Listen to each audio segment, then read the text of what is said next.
Bismillahirrahmanirrahim. Alhamdulillahirabbil alamin. Wassalatu wassalamu ala asrofil anbiya'i wal mursalin wa ala alihi wa sahbihi ajmain. Qala al-musannifu rahimahullahu ta'ala wa nafa'ana bihi wa bi ulumihi fi daraini. Bi khilafi wali sabiyyi, berbeda kawalina budak lalaki. Anu leutik, budak leutik rek pameget rek istri. Fal aula maka ari nu paling utami lahu ka eta wali, lahu ka wali eta adamul afwi ulah waka ngahampura. Ngalajengkeun nu kamari jika ahli urang nyeun salah. Jadi lamun nunyeun salah teh budak leutik ulah waka gampil ngahampura. Li anna darbatu karena sanyana neunggeulna wali ka budak alit eta litak dibi pikeun ngadidik maslahati demi kamaslahatan lahu ka eta sobi. Wa darbur rajuli sareng ari neunggeulna pameget jauh jatahu ka bojona eta maslahatun demi kamaslahatan li nafsihi pikeun dirina eta rajul. Hamlul wa'di anu nanggung nasihat fi hadhil ayati dina ieu ayat.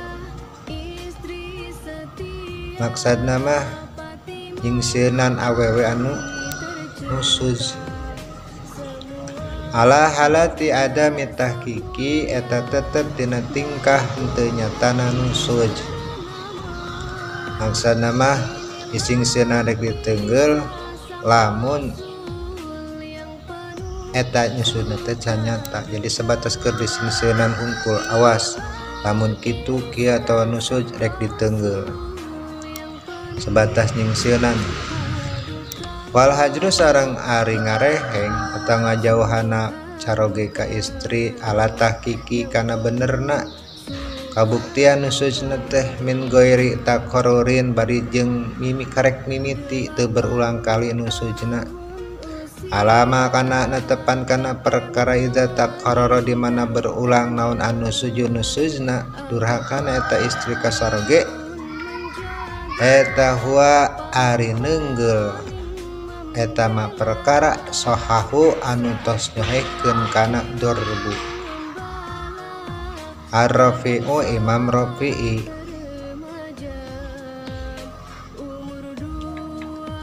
lakin sahat akan tetapi nentos nyohikeun saha Imam Nawawi jawaza dorbi kana ngawenangna neunggeul.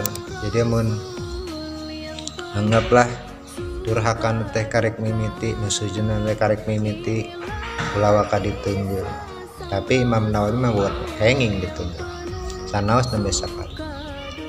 Wa illam yataqarrar sanajan karek mimiti nembean naon nusuzna teh yen apa ada di mana neunggeulna ieu kanu nusuz nu kahiji teh aya paedahna. Lamun aya paedahna ieu adorbu neunggeur teh eta aya paedahna mah ulah.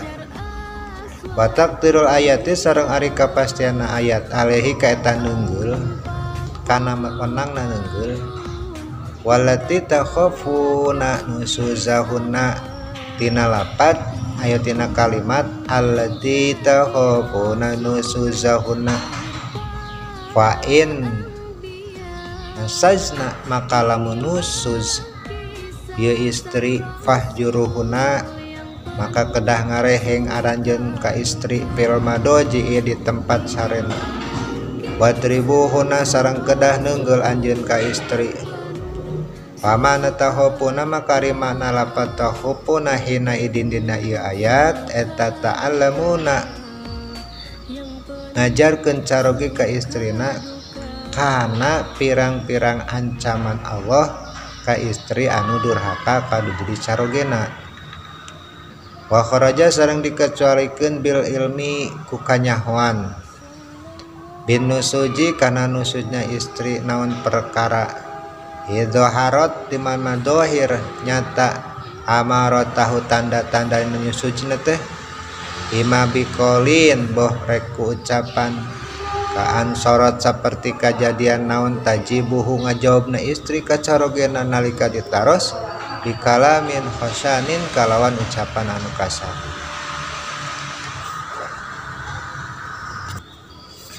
Aya tanda gelagat jalmi nusud ketika ditaros langsung nyangangang kanu jadi carogena.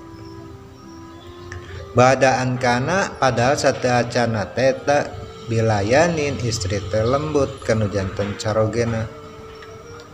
Kanta jeda seperti mendakan ia suami min hati eta bojona i'radan kana malengos atau menteu ngomong malengos membuang muka cuek dasieun kepanggih teh wa abusan atau camberut ba'da talatufin padahal sateacan ni istri teh lembut wa talaqatu wajhin sareng wajahna teh manis asalna fa innahu makasanya na ieu caroge ya idzuha kedah nganasehatan ieu caroge ka bojona bila hajrin bari henteu ngareheng wa bila dorbin sareng henteu neungeul. Jadi nasehatan menggelagatna kareka tingali gelagat na bade nusuj atau bade salingkuh nasehatan. Pain atau anakku maka lamun tos nurut ya istri ka aranjeun kabeh aifi mati tegas tina perkara yuradu anu dipikarep min hunati istri.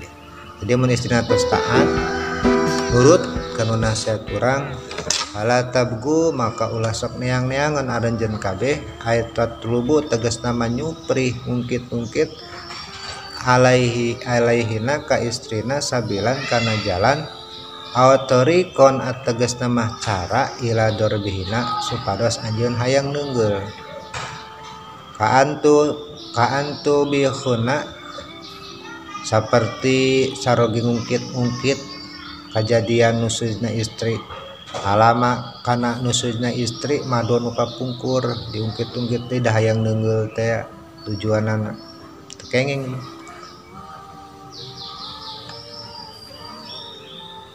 Paina zuru maka balik narik naon al amru perkara ila dorbi pikeun neunggel ka pamajikan tah lamun carana kitu mah teu bisa.